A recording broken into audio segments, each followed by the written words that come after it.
Alors, il y a une question d'une dame. Oui, allez-y, madame. Bonjour, Madame Hamiti, pharmacienne. Rapprochez-vous le micro, s'il vous plaît. Madame Hamiti, pharmacienne d'officine. Je voudrais vous dire seulement, puisque l'Algérie se lance dans ce projet de biosimilaire, Rapprochez-vous du micro, voilà. puisque l'Algérie se lance dans le projet de biosimilaire, les autorités compétentes pensent-elles à instaurer le module dans les études pharmaceutiques des biosimilaires? Ah, un module d'études pharmaceutiques en biosimilaire, d'accord. Oui, comme ça, les laboratoires, une fois qu'ils sont lancés, c'est-à-dire qu'ils trouveront les compétences prêtes à cela. Et je lance la question à Monsieur Kérard. Est-ce que vous êtes partant pour les biosimilaires? D'accord, très bien. Allez-y, en attendant, il y a le professeur... Oui, oui.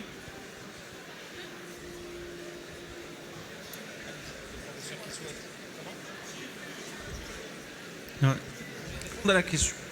Très bien. Alors, s'il vous plaît, il doit d'abord... Professeur Kézal répond à la question, et puis on vous donnera juste la parole pour poser la question. Prenez le micro, s'il vous plaît, juste derrière vous. Là, derrière vous. En fait, je réponds directement à la pharmacienne. Aujourd'hui, en pharmacie, c'est 6 ans d'études. 6 ans d'études. La dernière année concerne un mémoire d'études, surtout.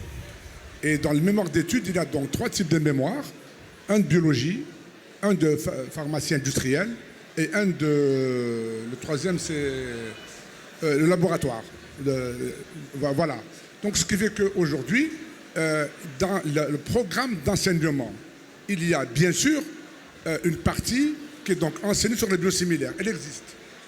Elle existe en 5e année. Il y a un cours qui est fait là-dessus. C'est pour répondre à la question de la bonne dame. Il y a un cours qui est fait. Il y a 6 heures de cours sur les biosimilaires. Donc, ils sont faits. D'accord. Voilà. Ok, c'est un élément de réponse. Vous avez quelque chose à rajouter? Oui, mais Abdelhad Kérard, allez-y. en fait, ce n'est pas le cours qui est souvent théorique à l'université qui va vous donner des nouveaux diplômés opérationnels. Donc, en fait, ce que je disais tout à l'heure à demi-mot, c'est qu'aujourd'hui, on a des experts des biotechnologies qui ont des marchés en Algérie depuis plusieurs dizaines d'années. Une des premières choses qu'on pourrait faire, les autorités bien sûr, c'est d'essayer, puisque ces entreprises n'ont pas investi, et on sait que très probablement elles ne vont jamais investir parce que ça ne correspond pas à leur modèle. Donc nous, on est de ce côté-là, on demande aveuglément à tout le monde de venir investir, mais on n'essaye pas d'étudier, de voir comment se comporte cette multinationale dans le monde. En général, ils ont une usine qui dessert tout le monde. Donc vous pouvez crier matin et soir, venez investir, ils ne viendront jamais. Alors, est-ce qu'on va s'arrêter là ou bien on va essayer, puisque bon gré, mal gré, ils font plusieurs millions d'euros par an parce qu'on a besoin de leurs produits. Eh bien, une des pistes, c'est d'essayer de ramener la formation de nos étudiants et d'essayer de mettre les premières bases, parce qu'il faut des bases. Et c'est ça le socle. Le socle, ce sont les études universitaires, c'est la recherche universitaire. Pour répondre à votre deuxième question, dans l'état actuel des choses, non, parce qu'il n'y a pas de cadre réglementaire. Lotfi Ben Bahmed, encore un élément?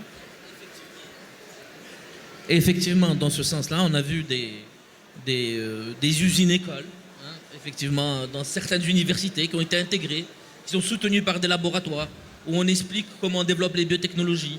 Et ça permet de créer ce pont entre l'industrie et l'université, et ça permet de développer des technologies, d'utiliser un certain nombre de nouveaux matériaux ou de nouvelles machines, hein, parce que c'était... j'ai vu ça à Strasbourg, effectivement, c'était développé et c'était une piste très intéressante. Et un certain nombre de laboratoires proposent de développer les mêmes choses en Algérie. Et effectivement, s'ils ne peuvent pas directement investir dans les biosimilaires vu la taille du marché algérien, ils pourraient déjà créer les conditions pour créer un environnement qui sera favorable à développer ces technologies dans notre pays. Très bien. Madame?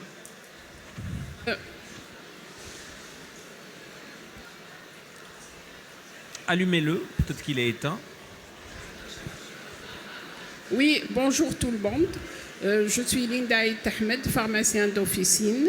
J'aimerais profiter de cette occasion, surtout de la présence de Monsieur le Président de l'Union et du Président du Conseil de l'Ordre, et surtout aussi de notre journaliste pour qu'il puisse relayer ce que je dis chez qui il faut ou où il faut.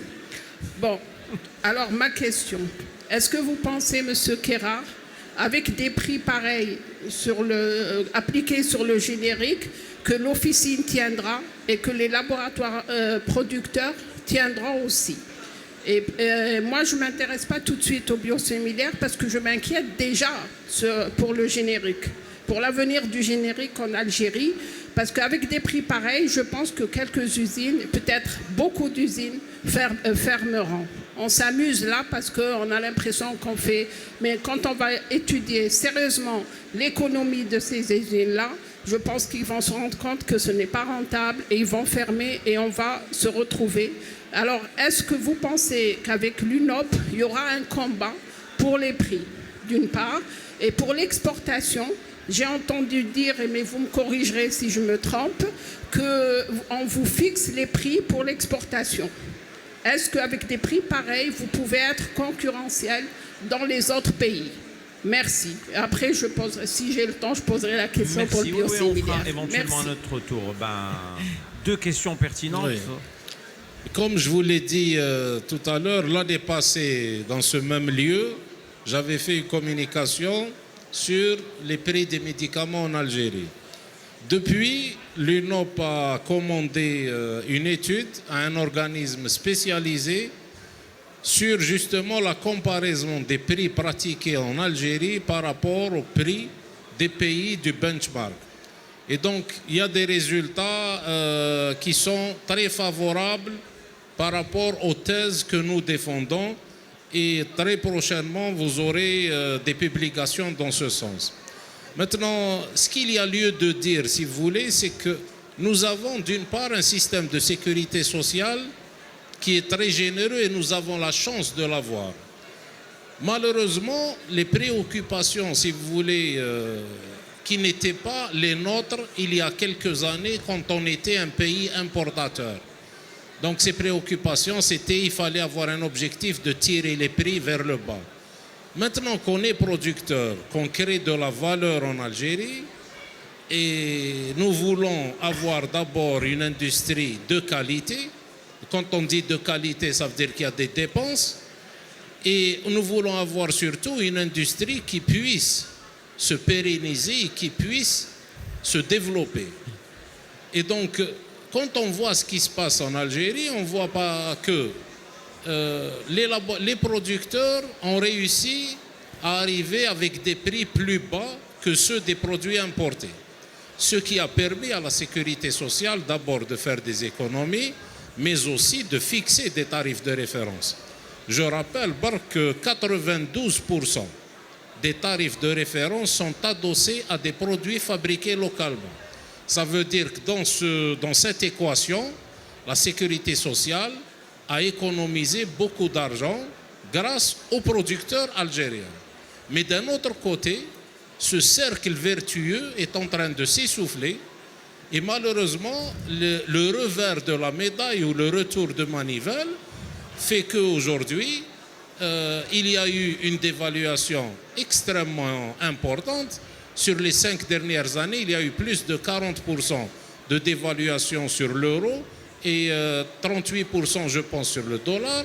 Il y a eu l'inflation, c'est des chiffres qui sont publiés à l'Office national des statistiques. Il y a les augmentations salariales qu'il y a eu.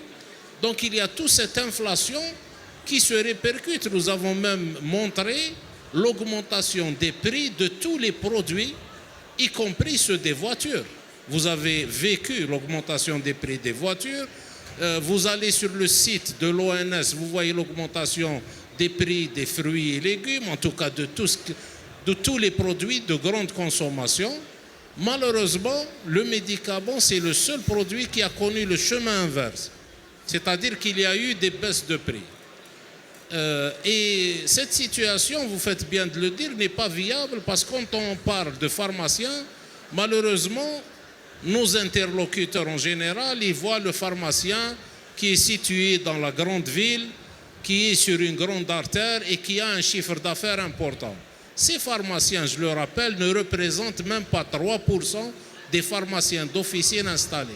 La majorité des pharmaciens d'officine sont des pharmacies moyennes ou bien petites. Mais avec, d'une part, l'inflation et d'autre part, la baisse des prix, ces pharmaciens d'officine se retrouvent de plus en plus dans un état de difficulté. Et nous qui sommes des acteurs sur le marché, nous le voyons. Nous le ressentons tous les jours. Maintenant, notre pays doit, je vais terminer, pays... Pour reprendre la même question, c'est-à-dire au sein de l'UNOP, parce que les membres, notamment les producteurs nationaux aujourd'hui, tirent la sonnette d'alarme en disant qu'avec ces prix, on n'en a pas pour longtemps. On compte peut-être même arrêter cette production parce que ce n'est pas du tout rentable. C'est un peu ça la question de la... Vous savez, tirer la sonnette d'alarme, c'est un fait qui est aigu. Nous, c'est du présent continu. On tire la sonnette d'alarme d'une manière chronique. C'est-à-dire qu'il y a des demandes de révision des prix depuis plus de 2 ans. C'est ça. Qui sont déposées au niveau du comité économique. Et des demandes de révision tout à fait raisonnables, qui sont entre 5 et 15%. Aucune réponse à ce jour. Et d'un autre côté, parce que quand on dit on encourage le produit localement, d'un autre côté, les produits importés qui sont enregistrés en euros, eux, bénéficient d'une garantie de change et leur prix, les pharmaciens d'officine peuvent le dire, augmente de jour en jour. Alors que le prix du produit fabriqué localement est bloqué depuis plus de 5 ans. C'est ça, cette discrimination dans un pays qui est supposé encourager la production, où les produits importés augmentent de prix et les produits fabriqués sont bloqués. Ça, c'est quelque chose d'incompréhensible. Alors, pour un producteur, concrètement, lorsqu'il voit un médicament qu'il met sur le marché stagner, et finalement, il n'a aucun intérêt à le faire. Qu'est-ce qu'il doit faire? Comment il doit agir? La réglementation algérienne est très claire. Il est interdit de vendre à perte. Aujourd'hui, des adhérents de l'UNOP ont abandonné des produits qui étaient fabriqués localement. C'est de leur droit? Ce n'est pas de leur droit, c'est une obligation. Vous n'avez pas le droit de perdre. D'accord. Ça, c'est dans le code du commerce. Donc, indirectement, on pousse beaucoup de producteurs à abandonner avec cette politique. Eh bien, même si on ne les pousse pas, il y a une pente qui les pousse d'une manière automatique. Lotfi Ben Mohamed? Oui, le marché algérien a un historique. C'est-à-dire on a commencé par le monopole d'État, après on est allé sur l'ouverture au privé, et on est resté sur un système, en fin de compte, qui n'a aucune cohérence économique. Les marges à la distribution sont quasiment nulles pour l'importation. Pour la production nationale, elles sont assises sur des prix qui baissent sans arrêt. Le pharmacien d'officine est encore rétribué par une marge. Cette marge-là, elle est sur des prix qui baissent sans arrêt. La production nationale enregistre en dinars. L'importation n'enregistre pas en dinars.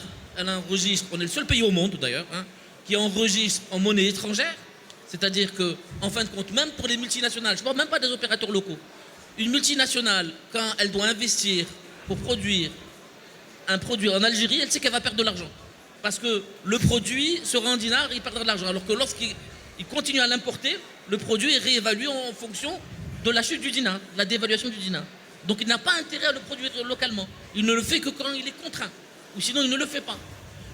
Donc il est fondamental aujourd'hui, au-delà effectivement de la pertinence de développer une production nationale, de créer un environnement, de prendre en charge nos populations, de développer une accessibilité à travers la carte Chifas qui a été fait avec beaucoup d'engagement de la part de nos autorités, mais d'essayer de mettre un système qui soit cohérent économiquement. Aujourd'hui, le système de marge, de fixation du prix, les producteurs nationaux, au-delà de ne pas le vendre à perte, est-ce que vous savez qu'en Algérie, on est le seul pays au monde où il y a une marge à la production? Alors s'il y a une marge à la production, c'est-à-dire que normalement, le producteur doit prendre son seuil de rentabilité et rajouter une marge. Là non, le prix est négocié par le ministère et par la sécurité sociale. C'est-à-dire qu'en fin de compte, même les ministères de tutelle violent la réglementation indirectement, puisque théoriquement, il doit être adossé sur une marge. Donc il est clair qu'aujourd'hui, le système n'a aucune cohérence économique. Il faudrait mettre le système à plat, le réfléchir et essayer de voir comment il peut fonctionner. Parce que effectivement, l'accessibilité c'est important, la qualité c'est important, la disponibilité aussi. Et aujourd'hui, lundi prochain, Inch'Allah, on est encore invité à la cellule de veille au ministère de la Santé. Nous proposerons une fois de plus de rappeler qu'un certain nombre de produits sont indisponibles sur le marché national parce que leurs prix, que ce soit à la production nationale ou à l'importation, ne sont plus rentables. Les matières premières, c'est un marché international, les prix évoluent.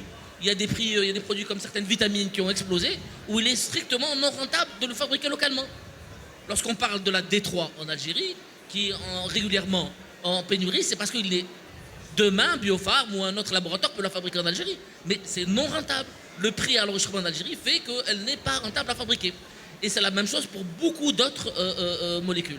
Donc là, le fond du sujet, en fait, pour répondre à notre consoeur, c'est de dire qu'effectivement, aujourd'hui, au-delà de la réflexion qui a été mise en place à travers la loi sanitaire, il faut revoir l'ensemble des mécanismes qui mettront en place une cohérence économique pour la pharmacie de médicaments qui est aujourd'hui encore absente. D'accord. Il y avait un second volet, Abdelwahad Kerar, sur la question de la pharmacienne, sur le prix à l'export. On vous le fixe déjà, c'est qui on et non, comment en ça fait, se passe? le prix à l'export, donc le sujet, c'est aussi le revers de la médaille. Si vous voulez, on nous baisse les prix localement dans un souci d'équilibre des caisses de sécurité sociale. Il n'y a personne qui se préoccupe de la pérennité de notre industrie pharmaceutique. Déjà, ça, c'est une équation qui est déséquilibrée. Mais surtout, quand nous arrivons dans le pays où on veut exporter, souvent africain, eh ben, ils font comme nous. Quel est le prix dans votre pays d'origine? Baissé de 20 ou de 30%. Donc, quand on vous a déjà scalpé dans votre pays, vous arrivez là-bas, ben, on vous demande souvent... On vous déplume. Souvent, le prix qu'ils nous demandent de faire n'est plus intéressant. Maintenant, plus ils demandent des études de bioéquivalence, ben, on n'en parle pas. Je ne peux pas m'empêcher aussi, en parlant d'export, de regretter ce qui arrive à notre adhérent, la société Mérina. C'est quelque chose qui est inacceptable, que parce qu'une société algérienne fait une remise pour son client étranger, remise qui est légale de 10%, qui se retrouve, un chef d'entreprise, au lieu d'être dans son usine, de développer son usine, est en train de se retrouver devant le juge d'instruction et on lui demande des comptes. Pour un pays qui est supposé encourager l'exportation, on ne devrait pas être fier de ça. Vraiment. D'accord. Merci pour ce message et ce soutien, notre ami Nabil Mellah. D'autres questions? Y a-t-il d'autres questions? Alors, la bioéquivalence, puisque Abdelwahad Kerar on parle, j'aimerais vous faire réagir sur ça aujourd'hui. Comment se passent les choses? Quelles sont les études qu'on mène un peu partout? Est-ce que c'est les mêmes dans tous les pays du monde, surtout? Aucune idée, parce que ce n'est pas mon domaine de spécialité. Simplement, quand je regarde dans la presse, je vois qu'au niveau de l'Europe, les études qui sont demandées, ils essayent d'avoir un alignement pour que les études peuvent être partagées. Il y a donc les essais précliniques et les essais cliniques. Oui, et en plus, il y a les études par après, une fois que le produit a été sur le marché pour évaluer le résultat, que quand même, il y a plus en plus de pays qui travaillent ensemble et qui essayent de partager les mêmes études. En tout cas, si on va déjà avec un produit vers un enregistrement européen avec le EMA, on présente une fois des études pour avoir l'enregistrement et on ne doit pas refaire ça dans chacun des pays, il n'y a pas de nécessité. D'accord. Alors, une avant-dernière question avant de faire réagir nos amis. Est-ce qu'aujourd'hui, les pays en développement qui sont dans un état de précarité économique, pas très à l'aise financièrement, on va dire, vont plus vers le biosimilaire parce qu'au fond, ils n'ont pas le choix. C'est d'abord une question de coût. Est-ce que c'est votre constat au niveau d'IQVIA après les études que vous menez?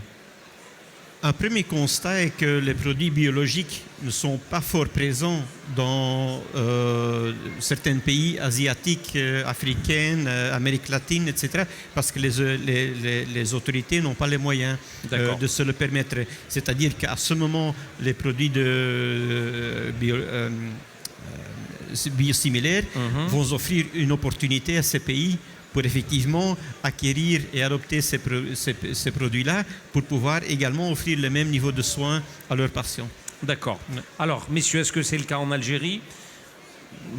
Ce n'est un secret pour personne. Nous passons par une période économique extrêmement difficile. Est-ce que finalement, on n'aura plus le choix dans quelques temps que de passer par les biosimilaires? Je parle surtout de l'oncologie, où il y a une facture quand même qui est lourde. Écoutez, si l'Europe aujourd'hui est en train d'enregistrer et de faire croître la consommation des biosimilaires dans ces pays qui sont riches.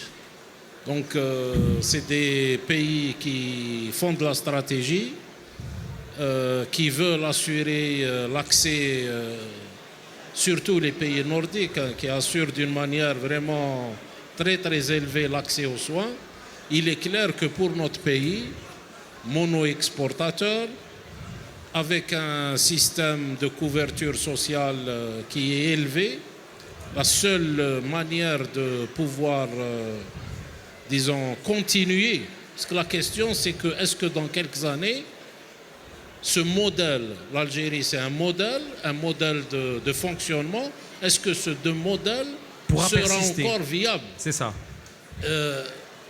Pour essayer de répondre à cette question, ça va être difficile, même avec les biosimilaires, entre nous. Même avec les biosimilaires, ça va être difficile. Les Américains, l'AFDA plutôt, a fait une étude en disant si les produits qu'elle consommait aujourd'hui étaient tous biosimilaires, c'est-à-dire les produits enregistrés, les 11, elle économiserait 11,5 milliards de dollars. Donc c'est pour vous dire que c'est des sujets, c'est des enjeux qui sont extrêmement importants. C'est des négociations, c'est des influences sur les prescripteurs, c'est une éducation des pharmaciens hospitaliers, c'est un ensemble de mesures et c'est une politique. Il faut savoir où on va et après déployer les moyens pour y arriver. Très bien. Lotfi Ben Ahmed. Si je vous pose la question, est-ce que avec je peux soigner 100 personnes ou je peux soigner 1000 personnes? Bien sûr, n'importe quelle autorité veut soigner le maximum de personnes. Avec le même prix. Le biosimilaire, on l'a bien vu dans l'intervention de monsieur, parfois sur des molécules éprouvées, dont la qualité est reconnue, on arrive à avoir des remises de 70%. 70%, c'est-à-dire que je peux soigner beaucoup plus de personnes. Donc il est évident que nous irons vers le biosimilaire. Simplement, il faut y aller avec les garanties de qualité sur le produit, d'innocuité sur ce produit-là. Et effectivement, c'est-à-dire qu'on ne va pas être les cobés aussi de certaines industries un petit peu aventurières qui nous vendraient n'importe quel produit. Et puis surtout, l'argument essentiel reste le prix. C'est-à-dire, lorsqu'on me parle de biosimilaire, que la différence de prix est infime, pourquoi prendre ce risque? Pourquoi changer de produit? Pourquoi switcher? Mais lorsque la différence de prix est réelle, et qu'elle est importante, qu'elle permet d'améliorer l'accessibilité et qu'on a des garanties suffisantes, pas forcément complètes, mais suffisantes sur la qualité, oui, il faut switcher, il faut aller vers ce type de produit. Et de toute manière, c'est la tendance qui est appliquée en Algérie, puisque c'est un marché où l'hospitalier domine et que c'est des marchés tendaires, et que la variabilité, enfin le prix reste important dans les marchés tendaires.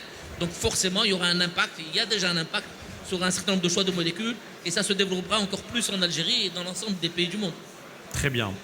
Dernier point, j'aimerais vous faire réagir sur une polémique actuelle dans certains médias algériens concernant des médicaments de lutte contre la grippe. Alors, qu'est-ce qui se passe au juste? Il y a toute une polémique. Oui, on a été interpellé par un certain nombre de responsables, de pharmaciens responsables d'un certain nombre d'unités, enfin de laboratoires en Algérie. Et effectivement, il y a Sholok News, je crois, et d'autres chaînes qui ne sont pas réputées pour donner forcément des informations de bonne qualité, qui ont annoncé que certains produits qui étaient vendus en Algérie avaient été retirés dans leur pays d'origine. Je parle des produits à base de pseudoéphédrine ou d'autres anti-inflammatoires sur lesquels il y a eu des principes de précaution qui ont été pris dans les pays d'origine. Je m'explique. En France, par exemple, tous les produits contre la grippe qui étaient à base de pseudoéphédrine étaient en vente en OTC, c'est-à-dire en achat libre. Les gens pouvaient les prendre sur les étagères. Aujourd'hui, ils sont toujours vendus sans ordonnance, mais sur conseil du pharmacien. Ils ne sont pas en accès libre. Parce qu'on estime que la pseudoéphédrine, vous savez, dans tous les médicaments, il y a une balance entre le risque et les bienfaits.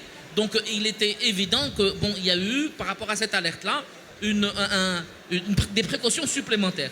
Mais ces produits ne sont pas retirés du pays d'origine. D'ailleurs, notre législation en Algérie est assez claire et elle est pertinente, puisqu'à travers l'agence et le ministère de la Santé, dès qu'un produit est retiré dans le pays d'origine, il est automatiquement retiré en Algérie.